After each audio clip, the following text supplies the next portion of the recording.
Sir, अभी हाल ही में केंद्र का बजट पास हुआ है। आज आप बजट को लेकर सिताफत में जो है क्या कहना चाहते हैं? देखिए, ये एक ऐसा बजट है जो एक तरीके से आप देखा जाए ये रोड मैप है और इसमें किसी भी तरह के आपने देखा होगा भारत प्रधानमंत्री जी की जो परिकल्पना है कि भारत को एक विकसित राष्ट्र बनाना है 2047 तक, तो ये पूरा बजट उसी रोड मैप पे बना हुआ है। हमारा इंफ्रास्ट्रक्चर जब तक मजबूत नहीं होगा तब तक हम विकसित राष्ट्र नहीं बन पाएंगे।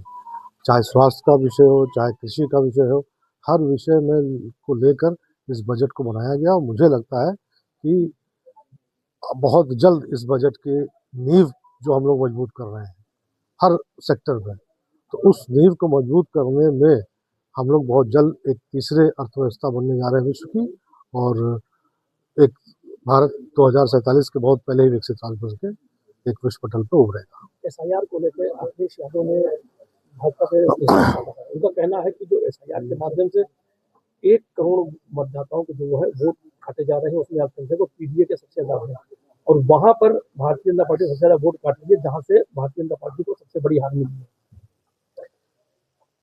अभी पिछले विधानसभा सत्र में माननीय मुख्यमंत्री जी ने 2 लोगों को एक नाम दिया था, पप्पू और टप्पू। मुझे लगता है कि ना तो ये लोग कुछ पढ़ते लिखते हैं और अनाप शनाप आप अभी देखिए विधानसभा में, वो लोकसभा में जिस तरीके का परिदृश्य हमारे लीडर ऑफ अपोजिशन ने प्रस्तुत किया है। अब वो जो कानून कायदे वहाँ के बने हैं, चाहे उत्तर प्रदेश का सदन हो चाहे दिल्ली का सदन हो, वो उन्हीं के बाप दादाओं ने बनाया हुआ है नियमावली। हम अपने बाप दादाओं की बनाई हुई नियमावली पर नहीं चलना चाहते हैं और जो मुंह में आए वो बक दो, उसका कोई सर पैर हो चाहे ना हो। मुझे लगता है कि एसआईआर की पूरे भारत में बहुत ज़रूरत थी और उसका असर आने वाले समय में आपको दिखेगा। तो आरोप भी लगा रहे हैं कि मुख्यमंत्री कार्यालय में एक आईएएस बैठे हुए हैं जो कमिश्नर से लेकर जिले के अधिकारियों को पेन ड्राइव के माध्यम से सूची भेज रहे हैं और उनके नाम काटे जा रहे हैं। सरासर झूठ है, सरासर झूठ है। और अच्छा, ऐसा कौन सा अधिकारी नहीं होगा?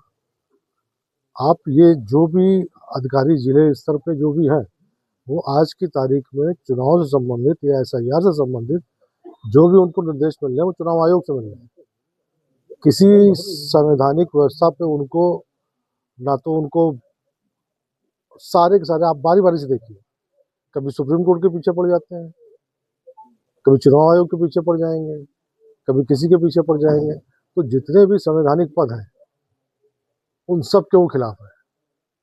पूर्व सेना अध्यक्ष जो जी थे, उनकी किताब में ऐसा क्या है कि राहुल गांधी का पहली बात उनकी कोई किताब नहीं है, और जो पूरे दावे के साथ कह रहा हूँ, कोई किताब उनकी प्रकाशित नहीं हुई है। प्रकाशन के लिए पड़ी हुई है ना, पढ़े, जब तक कोई चीज प्रकाशित नहीं हो जाती है तब तक आप उसका संज्ञान नहीं ले सकते। भारतीय जनता पार्टी में और ये कानून उन्हीं के बाप दादाओं ने बनाया है।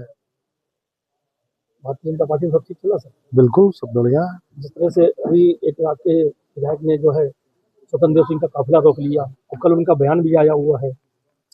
ये तो आप लोग कह रहे हैं काफिला रोक लिया ना, तो कहना सर आपके विधायक का ही कहना है कि ये मीडिया कह रही है, ये मीडिया कह रही है। आपके विधायक का ही बयान है कि विकास की बातें बंद कमरे में नहीं खुले में होनी चाहिए। चाहे बिल्कुल विकास की बातें चाहे जहाँ हो, चाहे बंद कमरे में हो चाहे खुले कमरे में हो, तो कह रहे कि हमारे विकास की बातें भारतीय जनता पार्टी का एक एक कार्यकर्ता सोते जागते हर वक्त विकास की बात ही करता है। एक उनका बड़ा वैसा बयान आया हुआ है जो आपके उन्होंने काफिला रोका, उनका बयान था कि अभी हमारा पुराना रूप नहीं देखा। नहीं, ऐसा कुछ नहीं उनका बयान है, मैंने तो नहीं सुना। सज्जन आदमी है वो भी, और स्वतंत्र देव जी भी, मैं उनको आज से नहीं पिछले 35-40 सालों से जानता हूँ, वो भी बहुत सज्जन आदमी है और मुझे नहीं लगता ऐसा कुछ हुआ है।